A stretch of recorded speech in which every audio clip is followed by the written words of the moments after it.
ನೀವೆಲ್ಲ ಸೋಷಿಯಲ್ ಮೀಡಿಯಾದಲ್ಲಿ ಅಥವಾ ಮೀಮ್ಸ್ಗಳಲ್ಲಿ ಚಪ್ಪಲಿಗೆ ಬೀಗ ಹಾಕಿರುವ ಫೋಟೋವನ್ನು ನೋಡಿರ್ತೀರ. ಅದನ್ನು ನೋಡಿ ನಕ್ಕು ನಕ್ಕು ಸುಮ್ಮನಾಗಿರ್ತೀರ ಅಲ್ವಾ? ಆದರೆ ಇವತ್ತು ನಾನು ಹೇಳ್ತಿರೋದು ಯಾವುದೇ ಜೋಕ್ ಅಲ್ಲ.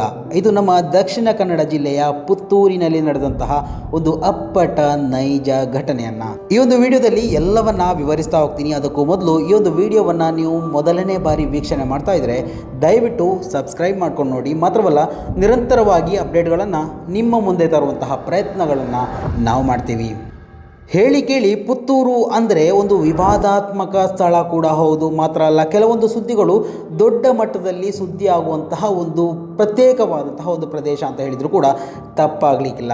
ಸೊ ಅಂತಹದೇ ಒಂದು ಘಟನೆಗೆ ಸಾಕ್ಷಿಯಾಗಿರುವಂಥದ್ದು. ಪುತ್ತೂರಿನ ಒಂದು ಸಭಾಭವನದಲ್ಲಿ ಒಂದು ಕಾರ್ಯಕ್ರಮ ನಡೀತಾ ಇತ್ತು.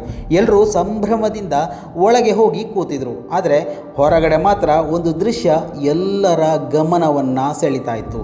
ಅದು ಬರೀ ಎಲ್ಲರ ಗಮನವನ್ನು ಸೆಳೆದಿದ್ದರೆ ಅಲ್ಲಿಗೆ ನಿಲ್ತಾ ಇತ್ತೇನೋ, ಆದರೆ ಕ್ಯಾಮರಾ ಕಣ್ಣುಗಳು ಕೂಡ ಅಲ್ಲಿಗೆ ಹೋಗಿ ಹುದುಗಿರುವಂಥದ್ದು. ಅದು ಬೇರೇನೂ ಅಲ್ಲ, ಒಬ್ಬ ವ್ಯಕ್ತಿ ತನ್ನ ಚಪ್ಪಲಿ ಕಳುವಾಗಬಾರ್ದು ಎನ್ನುವಂತಹ ಭಯಕ್ಕೆ 2 ಚಪ್ಪಲಿಗಳಿಗೂ ಸಣ್ಣ ಚೈನು ಹಾಕಿ ಹಳೆಯ ಬೀಗವೊಂದನ್ನು ಜಡಿದು ಬಿಟ್ಟಿದ್ರು. ಇದನ್ನು ನೋಡೋಕ್ಕೆ ನಗು ಬರ್ಬೋದು, ಆದರೆ ಇದರ ಹಿಂದಿರುವ ನೋವು ಆ ವ್ಯಕ್ತಿಗೆ ಮಾತ್ರ ಗೊತ್ತು. ದೇವಸ್ಥಾನ ಇರಲಿ, ಫಂಕ್ಷನ್ ಇರಲಿ ಅಥವಾ ಸಾರ್ವಜನಿಕ ಸ್ಥಳ ಇರಲಿ, ಸಾವಿರಾರು ರೂಪಾಯಿ ಕೊಟ್ಟು ತಂದಂತಹ ಚಪ್ಪಲಿ ಕ್ಷಣಾರ್ಧದಲ್ಲಿ ಮಾಯವಾದರೆ ಯಾರಿಗೆ ತಾನೇ ಬೇಸರವಾಗಲ್ಲ ಹೇಳಿ? ಹಲವು ಬಾರಿ ಚಪ್ಪಲಿ ಕಳೆದುಕೊಂಡಂತಹ ಆ ವ್ಯಕ್ತಿ ಈ ಬಾರಿ ಯಾವುದೇ ರಿಸ್ಕ್ ಬೇಡ ಅಂತ ಈ ಮಾಸ್ಟರ್ ಪ್ಲ್ಯಾನ್ ಮಾಡಿರುವಂಥದ್ದು.